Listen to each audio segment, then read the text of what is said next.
using the parlays against one another, right? And being able to get a little bit of juice consig, I found to be a little interesting. Believe me, all the rhombuses and parallelograms are constantly trying to search and find out those things every day. It's one of the battles that you use, as you expand the menu, you encounter new battles. Game time decisions, only on SportsGrid. How fragile are these guys? It's amazing. They're supposed to be the greatest athletes in the world, and yet they can't walk and chew gum at the same time without getting hurt, for goodness sakes. That Trout injury really is a bummer, too, because people thought he was going to have a big year. And I look, I don't feel bad for the Angels. I don't like Mike Trout in Anaheim. I thought he should have left when his contract was up. In-game live, prime time, only on SportsGrid. Your gut says Miami is going to win, and you should take the over. Your gut also said your NFT selfies would only go up in value. They didn't. But your head is on SportsGrid and knows the QB is in concussion protocol. The backup has a 45 QBR against the zone coverage. The New York D has the most sacks in the league. So yeah, trust your head. It's smarter to be on SportsGrid.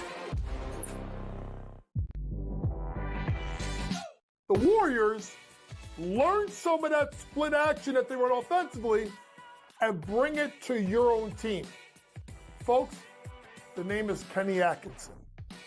Every time there is a job with a young core that needs to take the next step, I always think of Kenny Atkinson. Only on SportsGrid.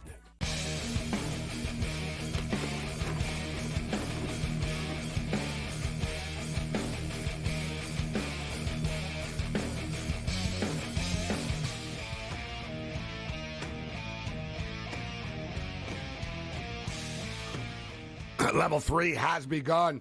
We're getting fired up for the start of these finals. It's almost like the Super Bowl, where, you talk about it for 2 weeks. It's fine. Like, all right, let's just play these damn games. Everybody's giving their opinions. Let's play these games, right? Let's enough talking. Let's put our money down and see what happens. We're getting to the point right now. The NBA Finals, listen, I've been talking about liking the Dallas Mavericks. I don't love the Dallas Mavericks. Like, I don't love them.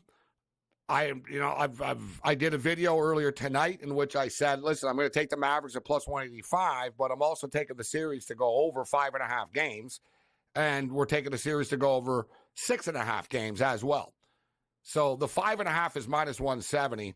The 6.5 is plus 200. And the Mavericks are plus 185. So if I lose in 7, I hit the plus 200 and I hit the over 5.5 as well.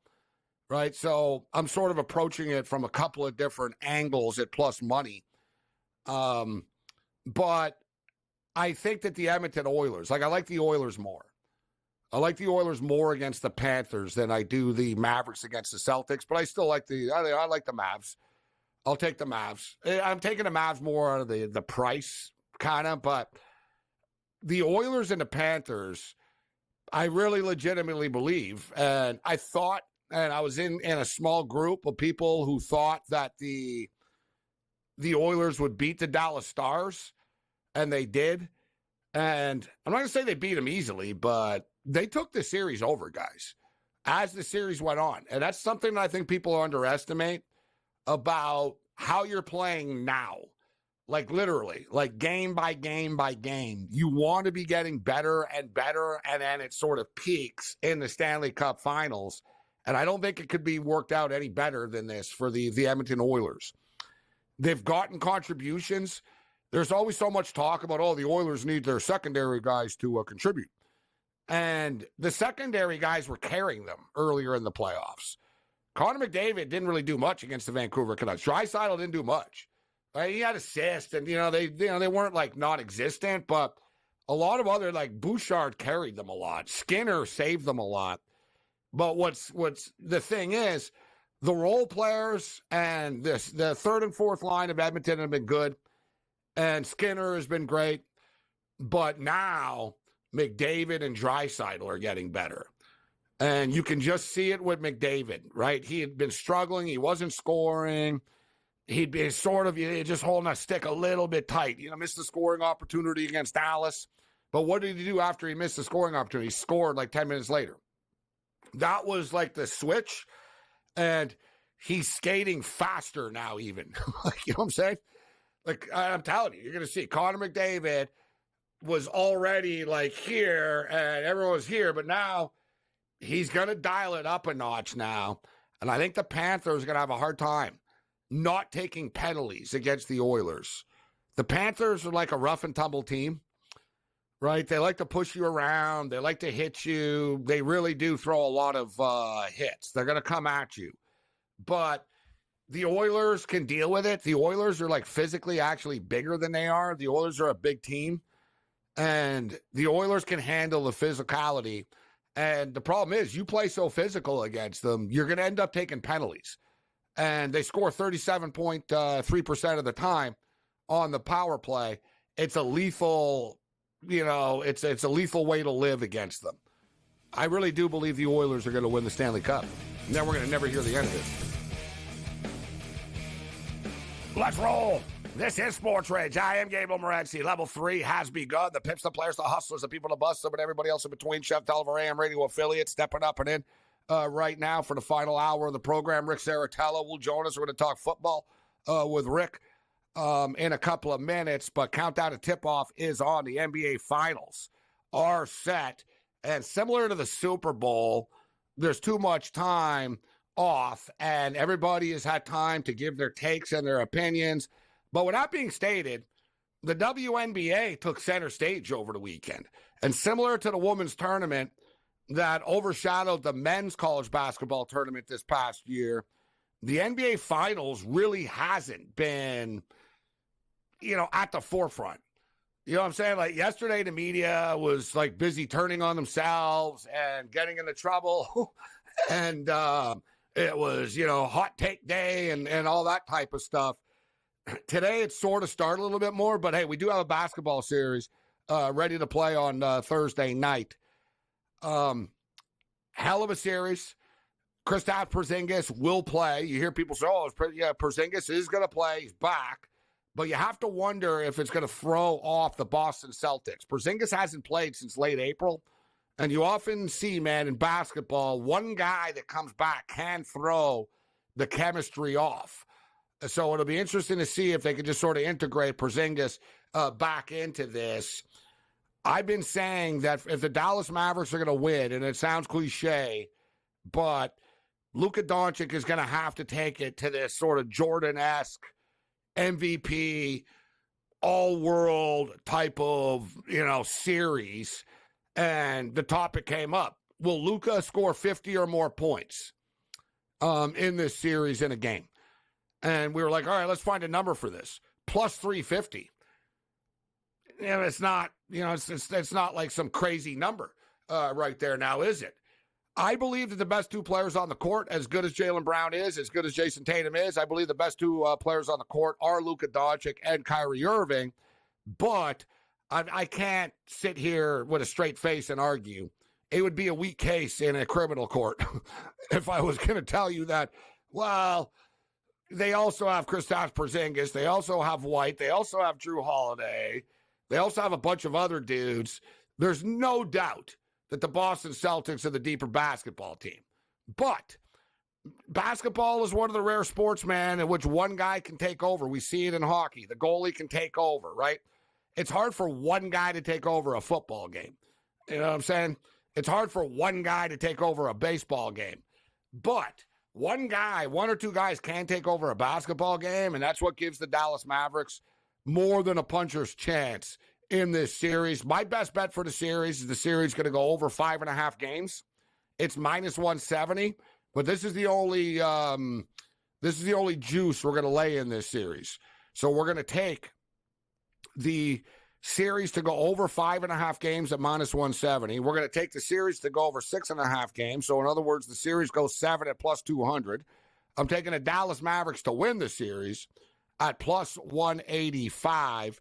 I do like the Mavericks plus the points in game one.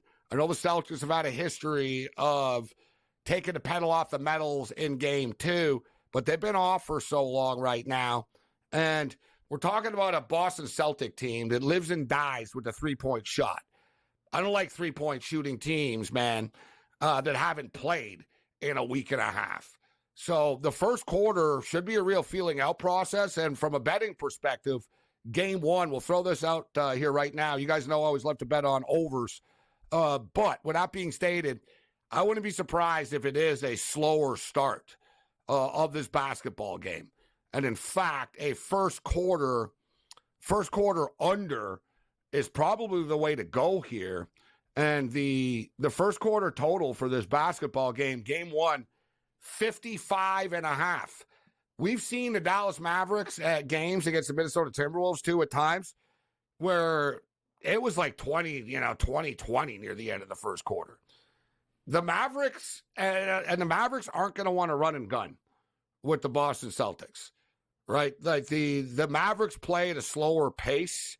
Even though they can score, their tempo and pace isn't extremely quick. We know Luka Doncic likes to walk the ball up the court. He does a rope-a-dope thing where he walks it up the court, then he sort of explodes to the basket, or he'll walk it up the court and it'll sort of lull you to sleep.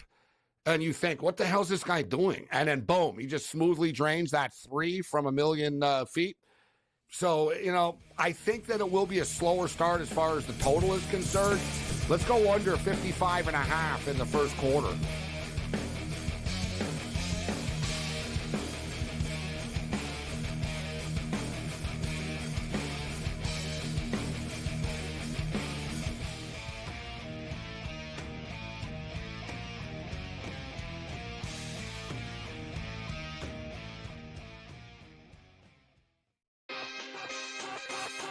Using the parlays against one another, right, and being able to get a little bit of juice consig, I found to be a little interesting. Believe me, all the rhombuses and parallelograms are constantly trying to search and find out those things every day.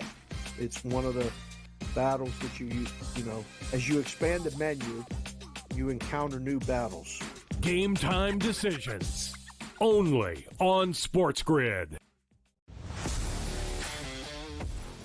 How fragile are these guys? It's amazing. They're supposed to be the greatest athletes in the world, and yet they can't walk and chew gum at the same time without getting hurt, for goodness sakes.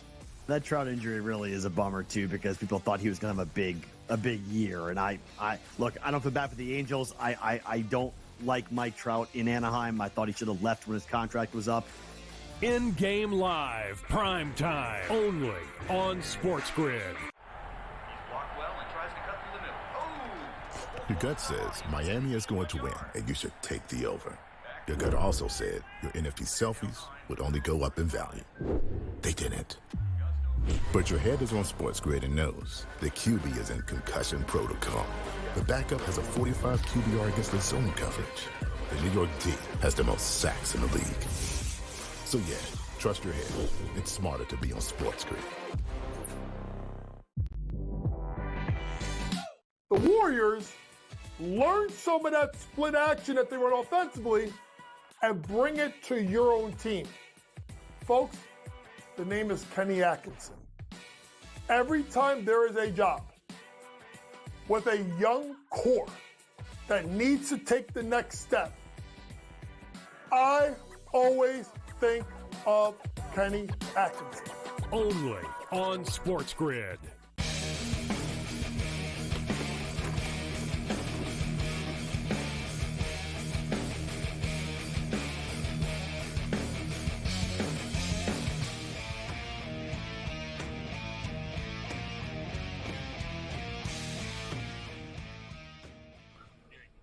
Let's roll. This is SportsRage. I am Gabriel Morency. The pimps, the players, the hustlers, the gamblers, the people that bust them, and everybody else in between. And speaking of gamblers, yesterday we talked about the Marcano story in which he was facing a lifetime ban. It has come down. He is banned for life, but now we have some of the numbers. And I'm always fascinated about how people find out exactly what people bet on. And I always tell people, don't worry, we'll find out. We'll eventually find out. And this dude might be a 217 hitter, but We need to put him in like the gambling hall of fame, so to speak, for being literally one of the worst sports bettors in the history of sports betting. And I've been around sports betting since like 1982. All right. So let's go over some of the numbers here for Tucapita Marcano. Total amount. So he bet $150,000 on baseball. He bet $87,000 on Major League Baseball. So I guess this guy's betting on, World League stuff and, the World Classic and, whatever, Mexican baseball. Average amount per bet, $378 per bet. Number of Major League Baseball bets, 231. Bets on the Pittsburgh Pirate games, 25. So he bet 25 times on games on the team he was actually on, although he was on the injured list at the time. His winning percentage, 4.3%. I literally could put like a bunch of pieces of paper with like the team's name on it, and my cat would pick better than 4.3%. Broken, like seriously, this is like a 50-50 proposition, like for the most part. like that's the whole thing with sports betting. People can analyze this. We can all try to sound smart and all this and that matchup and this matchup and all that when it comes to the point spread and all this. Whatever, dude. It's going to come down to some stupid free throw in the last minute or not. Someone's going to hit a shot. Someone isn't. Right? The numbers are sharp. It is what it is. Like football specifically, the NFL. Like, honestly, you can know everything you want about the NFL, and you can know absolutely nothing about the NFL. And in fact, let's do an experiment. I'll do an experiment this year. We'll have someone randomly just give us picks that knows nothing about sports, and we'll compare them to all of ours that so-called do. It reminds me in the old days, we had a guy on our show, Jason Gold. Shout out to our boy Gold. And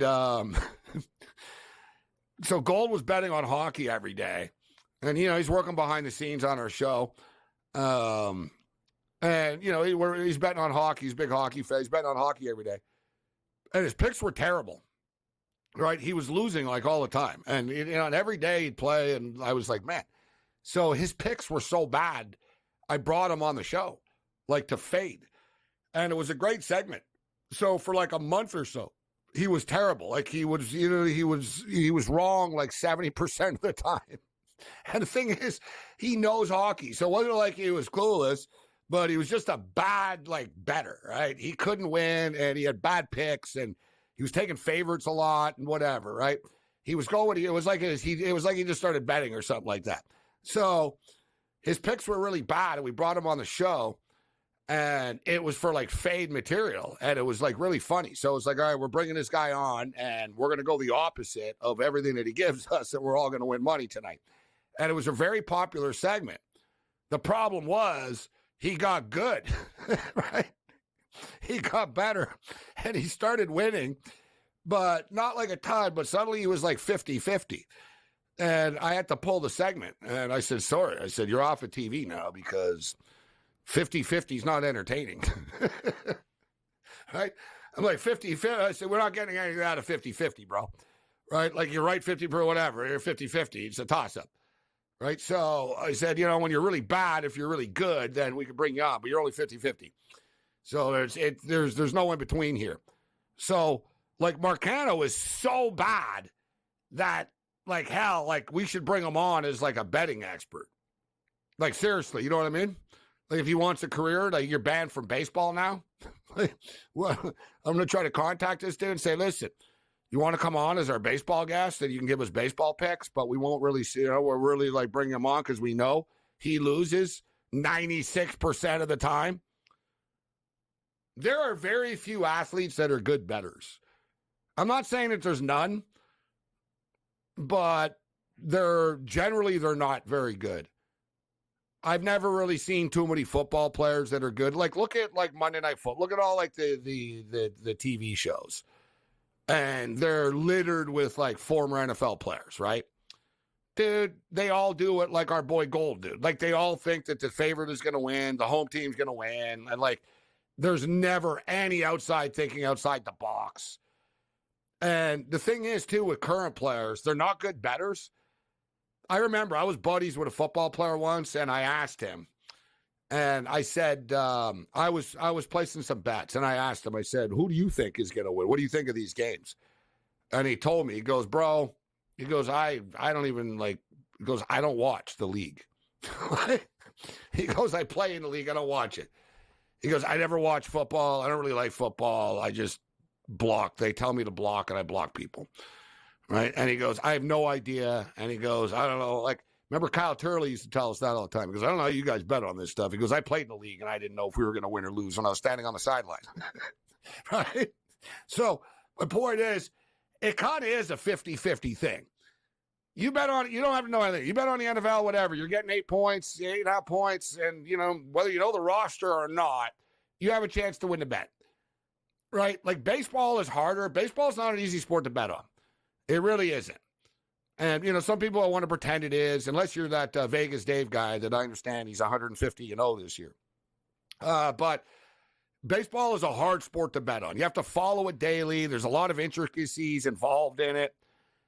But to actually be a Major League Baseball player, be in the league, and risk your career to lose 96% of 231 bets that you placed is arguably the biggest Hall of Shame and loser move in the history of sports betting, Marcano.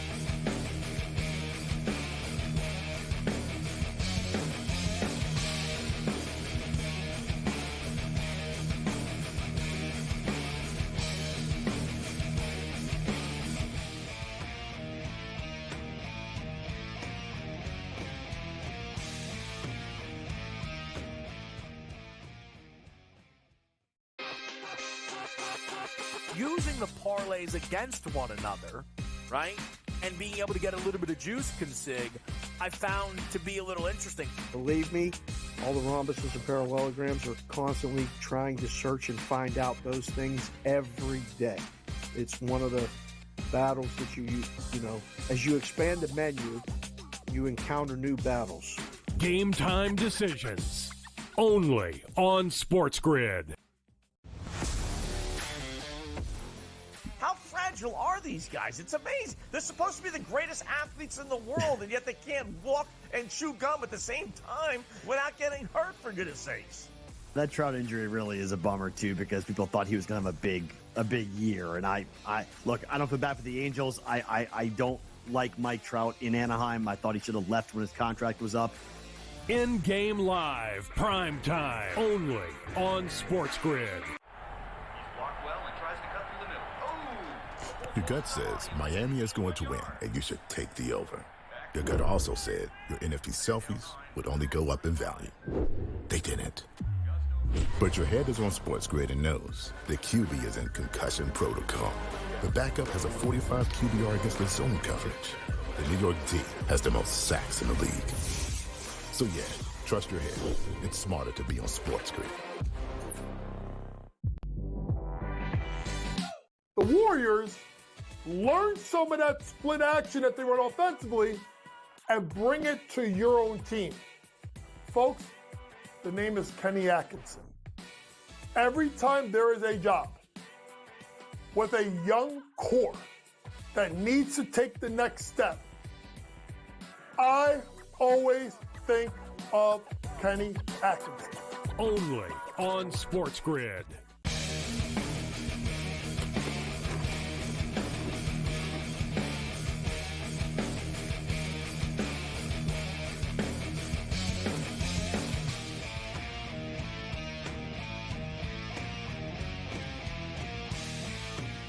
The Twisted Tuesday continues. This is SportsRage. I am Gabriel Morency, the pimps, the players, the hustlers, the people, the bust, but everybody else in between, including Rick Saratella, the founder of the NFL Draft Bible, All Access Football.com, now a scout with the Edmonton Elks. Let's talk football, CFL, UFL, NFL. Rick, it's always a pleasure, my man. Let's roll.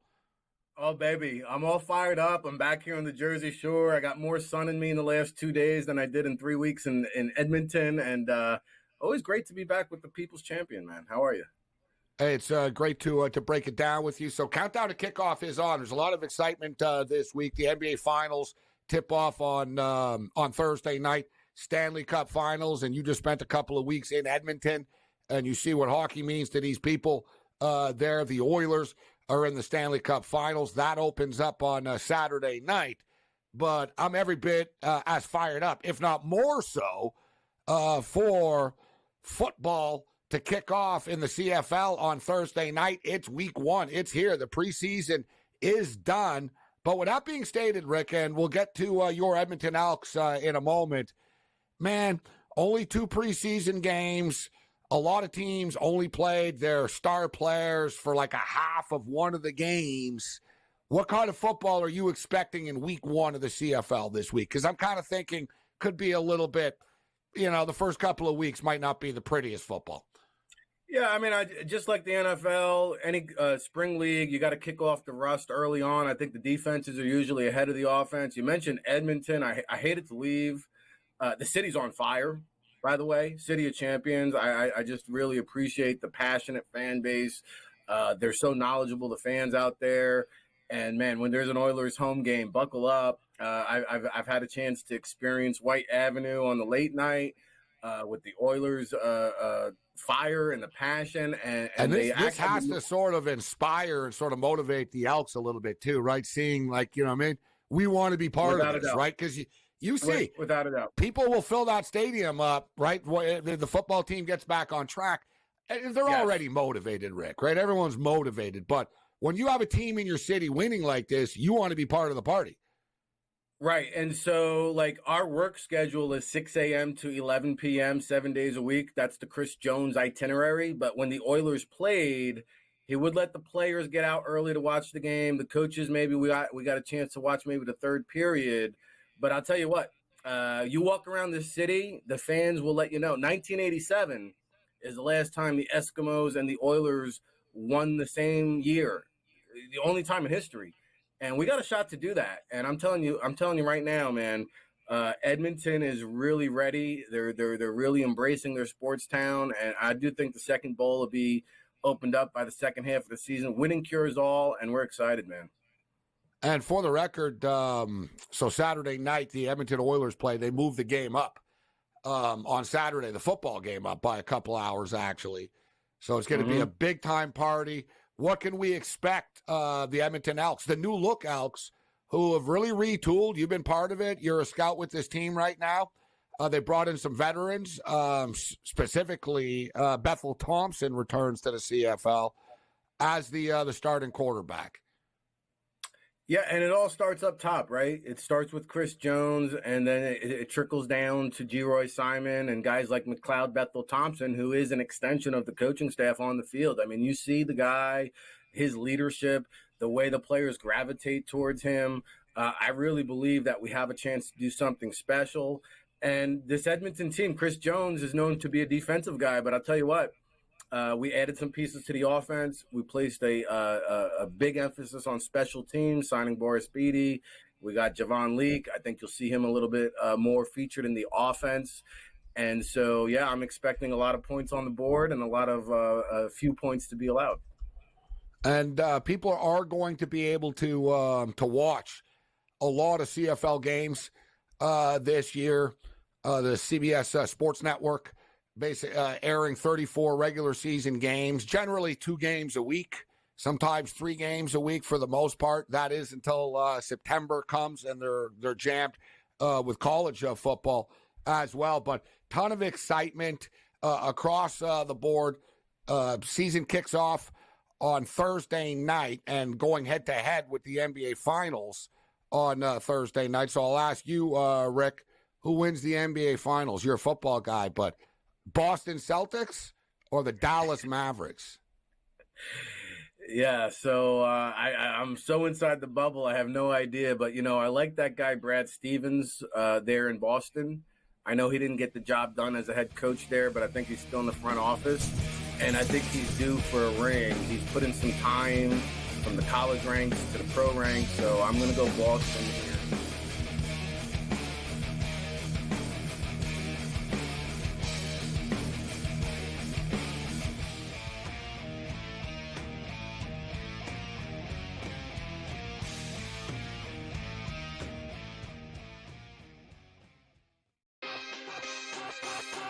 using the parlays against one another, right? And being able to get a little bit of juice consig, I found to be a little interesting. Believe me, all the rhombuses and parallelograms are constantly trying to search and find out those things every day. It's one of the battles that you use, as you expand the menu, you encounter new battles. Game time decisions. Only on SportsGrid. How fragile are these guys? It's amazing. They're supposed to be the greatest athletes in the world, and yet they can't walk and chew gum at the same time without getting hurt, for goodness sakes. That Trout injury really is a bummer too, because people thought he was going to have a big year. And I look, I don't feel bad for the Angels. I don't like Mike Trout in Anaheim. I thought he should have left when his contract was up. In-game live, prime time, only on SportsGrid. Your gut says Miami is going to win, and you should take the over. Your gut also said your NFT selfies would only go up in value. They didn't. But your head is on SportsGrid and knows the QB is in concussion protocol. The backup has a 45 QBR against the zone coverage. The New York D has the most sacks in the league. So yeah, trust your head. It's smarter to be on SportsGrid. The Warriors learn some of that split action that they run offensively and bring it to your own team. Folks, the name is Kenny Atkinson. Every time there is a job with a young core that needs to take the next step, I always think of Kenny Atkinson. Only on SportsGrid.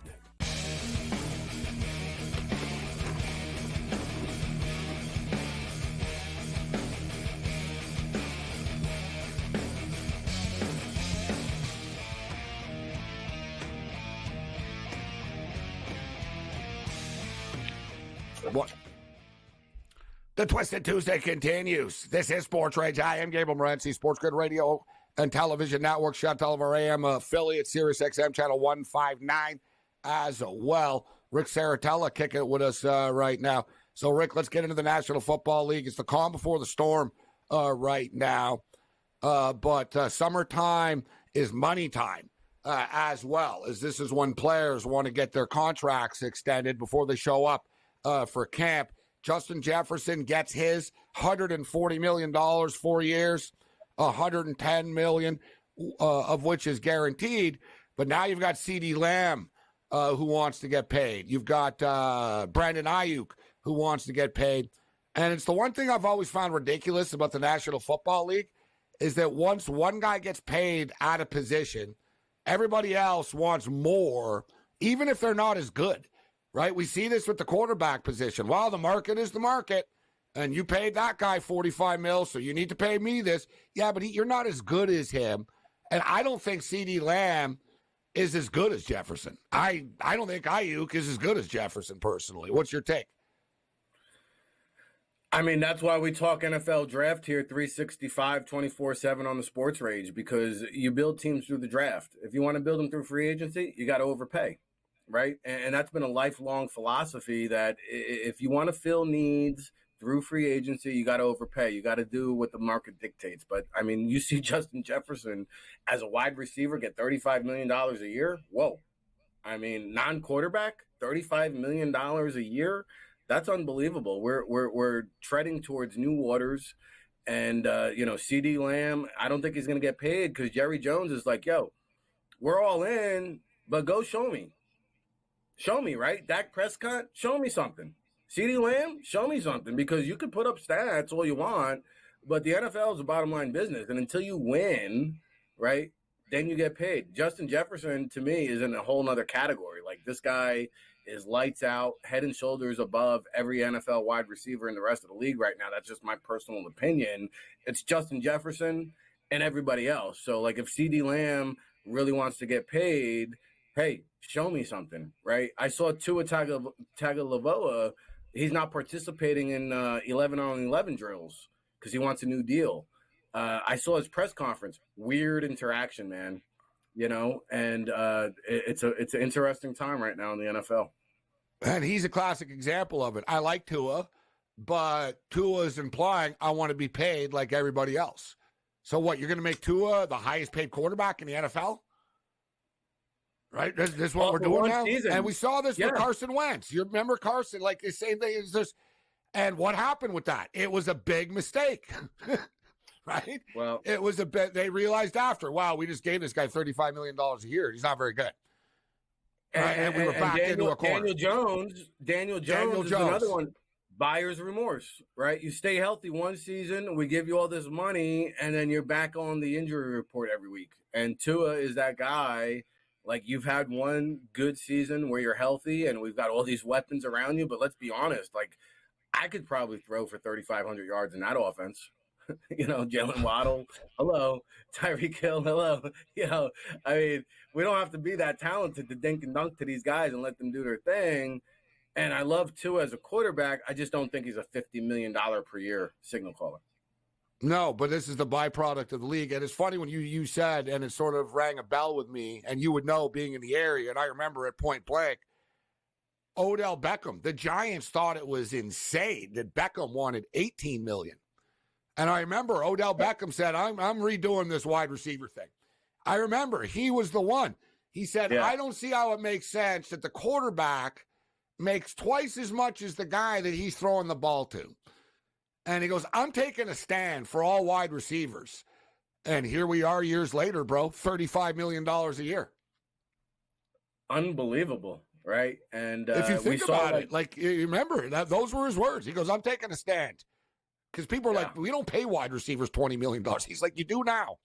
he was about 3 years too early. Yeah. And if he stayed healthier, he'd have about $400 million in the bank now to himself. Right. But, absolutely.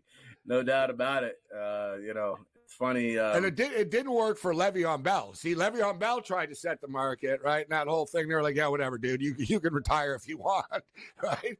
But the wide receiver market came around, but running backs got paid again. Just quickly, as far as what you said about Dallas, I agree with you, Rick. It seems to me, and I'll just ask you, is this Dak Prescott's last year with the Dallas Cowboys? I kind of believe it is, personally. Like, if I had to bet if he's back or not, I would say, you know what? He's not going to be back. I think Jerry Jones is done. I don't think, like you just said, I don't think Jerry wants to extend and pay all these guys all this money that never win for him. I've never been known to be Nostradamus, but I do know how to read tea leaves. And everything Jerry Jones says basically translates to like, yo, show me. We have high expectations. Show me. And to me, like Dak Prescott, I don't think he has a lot of playoff wins. Hasn't gotten the job done in the postseason.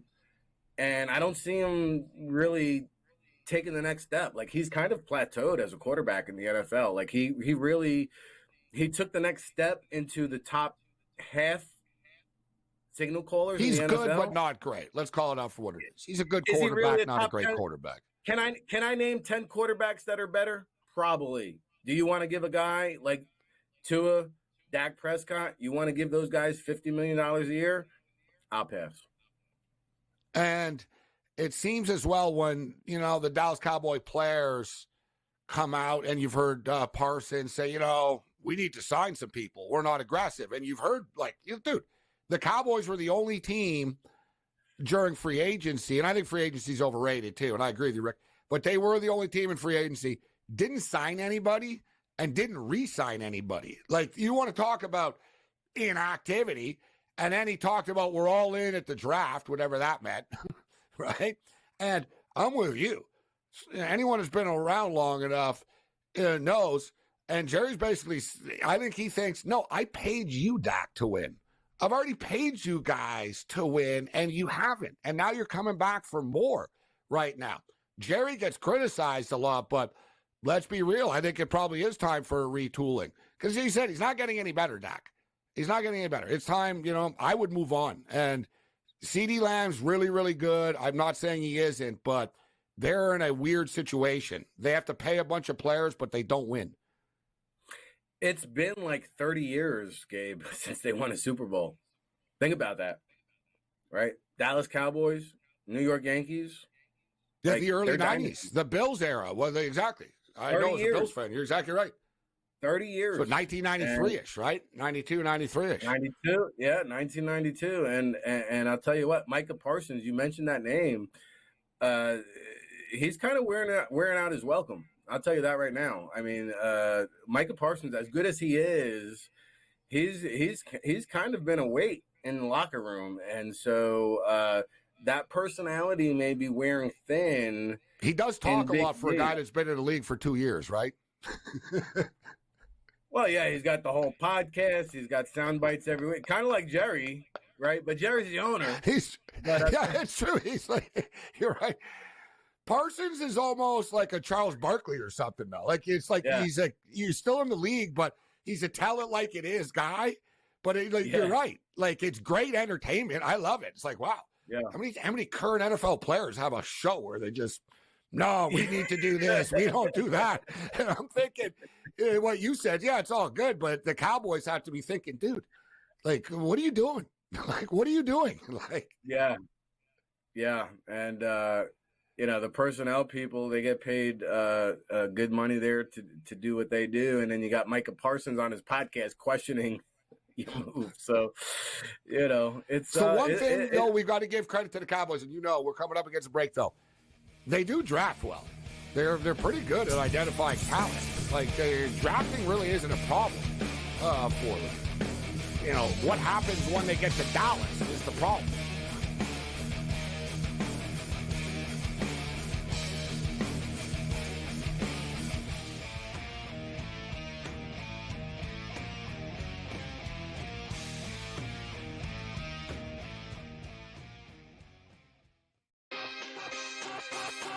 Using the parlays against one another, right?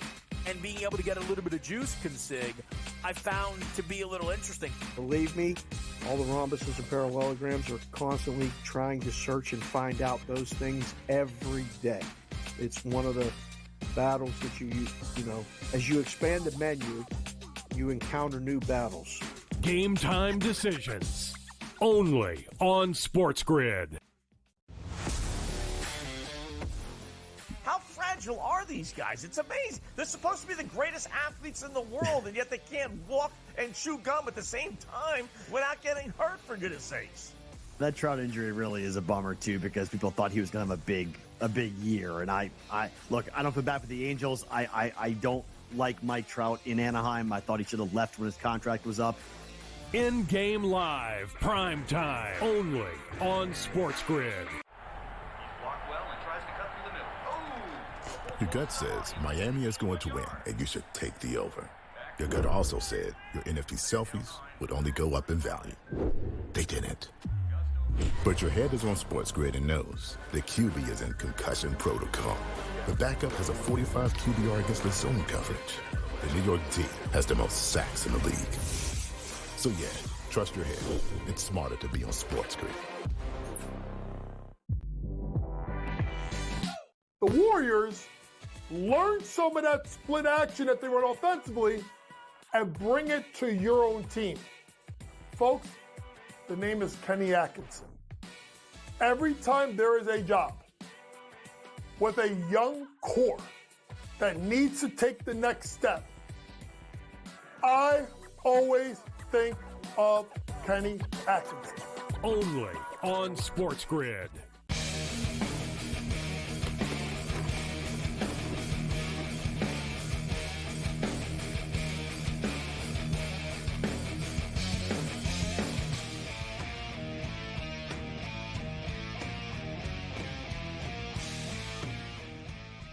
The Twisted Tuesday continues. This is SportsRage. I am Morency. We're talking football right now with Rick Saratella. And there's so much stuff going on with all these games and stuff.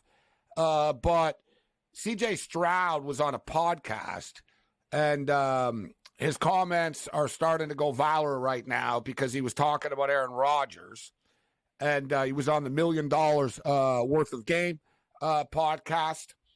And Stroud was asked, would he rather have Eli Manning's career or Aaron Rodgers' career? And without missing a beat, he said Eli Manning because Eli Manning won more. I don't have a problem. I don't really see, there's nothing controversial about that. But then, he started talking about Matthew Stafford. And he said if Matthew Stafford had the same weapons and the same defense and the same good teams that Aaron Rodgers had, he would have won more than one Super Bowl. Agree or disagree with that, Rick? Well, there's a lot of ifs in football.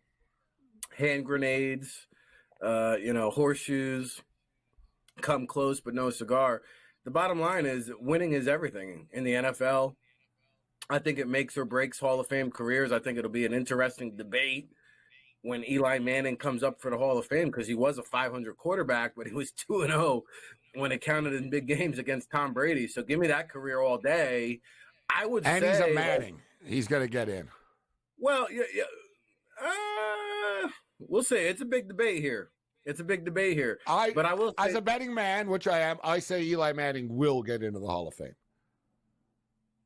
I will say he will. I say Ben Roethlisberger will. I think Phillip Rivers will. That's a huge QB class. Yeah, like you said. Now we get into this, and Phillip Rivers never even made a Super Bowl before.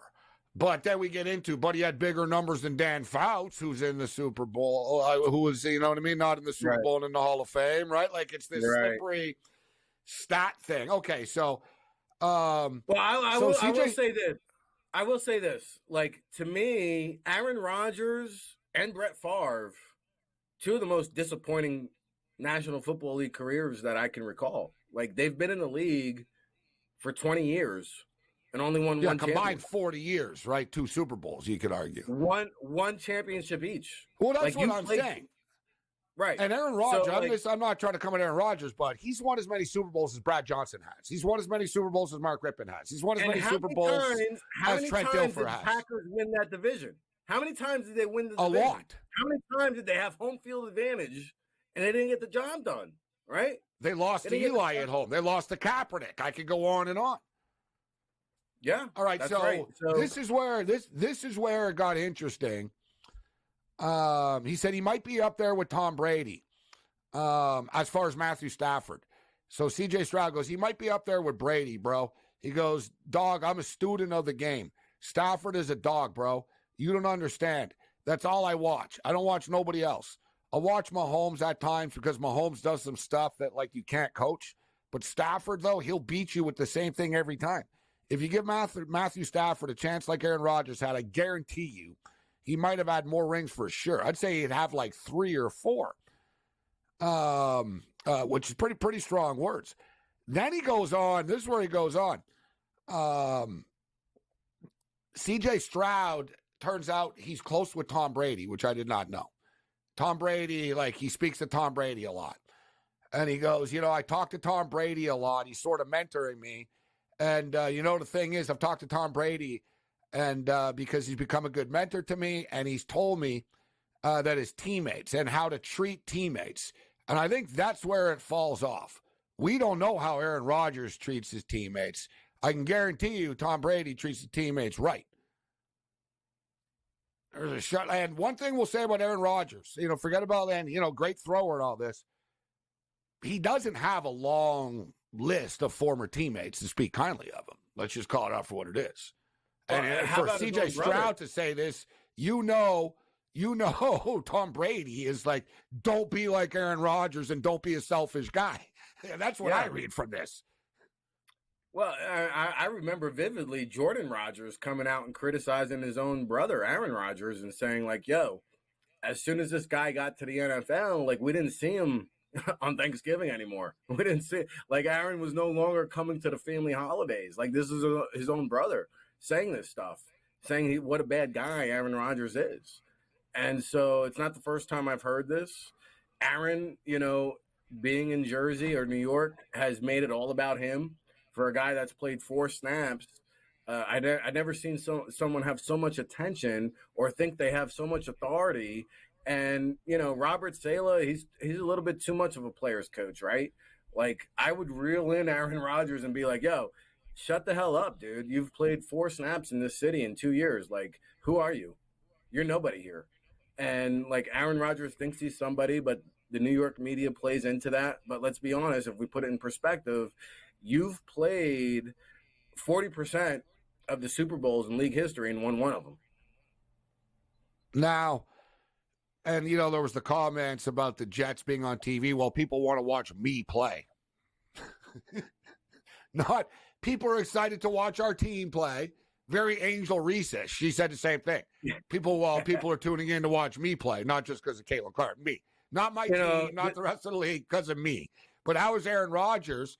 That's what I'm saying. Like, that's my whole thing with Rodgers. I'm like, man, the ego on this guy that's won once, bro. Yeah, you're a great thrower and stuff. So is Josh Allen. Like, hey, all right, he didn't win once. But, like, the level of entitlement and arrogance for winning one championship, bro, is just, like, mind-boggling to me with this guy. I say it all the time. I'm in my 24th year of evaluating players, and it comes down more to the mental and the psychological, and Aaron Rodgers is just, you know, from what I've been told, is a jerk.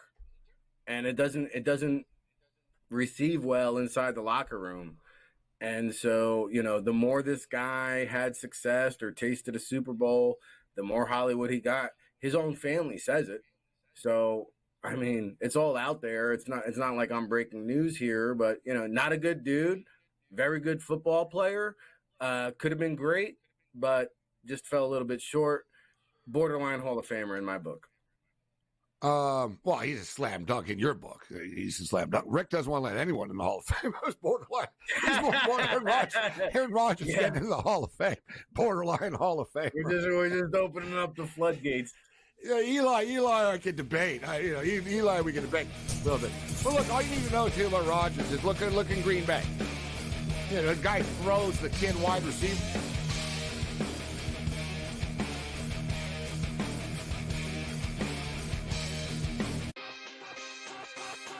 Using the parlays against one another, right?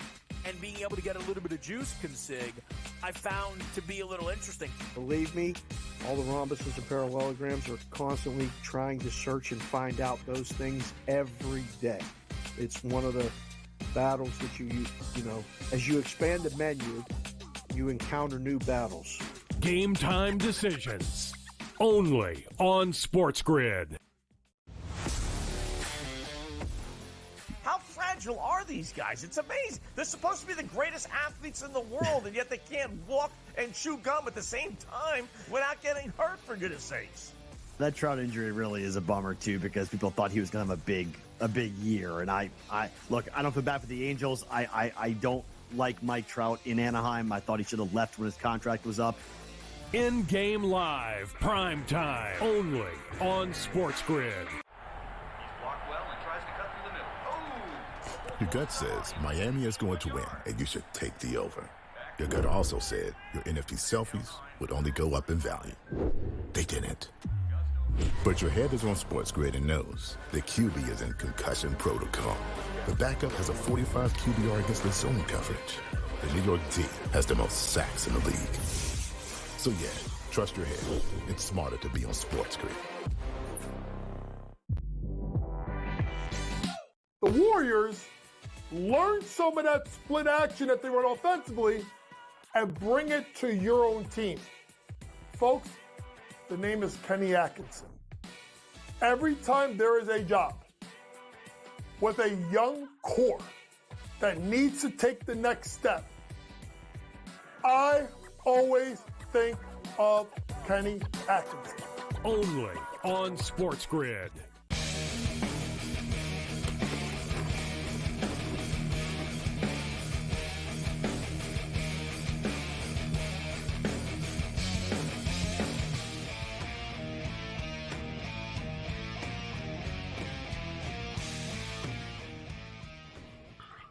Thanks to Rick Zaratella for kicking it with us and talking NFL football. Speaking of football, so CFL kicks off on Thursday night, UFL playoffs this weekend as well. We'll have some picks for you before kickoff. I will tell you, though, I think Birmingham is a good play. I think they'll dial it up a notch. They're only like 5.5 right now against Michigan. So the NBA Finals tip off on Thursday night if you're just joining us. I like the series to go over 5.5 games at -170. That's my best bet. I'd be surprised if either team won in 5 games. So I think we're going 6 games. So I got to lay 70 cents to do it. But that's, I'm going to bet on that. Have that in my back pocket. I'm going to take a shot that the series go 7 games at +200. And I'm taking the Dallas Mavericks +185. If the Mavericks lose in 7, fine. I hit the over 5.5, and I hit a +200 as well to go to 7 games. And I'll be betting on the Mavericks to cover point spreads throughout the series. They're going to be underdogs in every game. So they're getting 6.5 points on the road, and they're going to be small favorites. The Celtics will be small favorites on the road. So the Mavericks are going to be underdogs all the way through, and I'll basically be on the Mavs pretty much on every game. Like, I don't want to blindly just say every game for sure, but you know what I'm saying. But the Stanley Cup Finals, we have a little crossover here. And I'm a Buffalo Bill fan, so I'm just minding my own business today. And also feeling heat from people for taking the Edmonton Oilers about, hey, how do you take the Oilers? They just beat the Canucks, and the Oilers and their media are jerks and blah, blah, and all this type of stuff. But for me, it's just a bet. I think the Oilers are going to beat the Panthers. But this is from our Best of X today. This is the Oilers coach.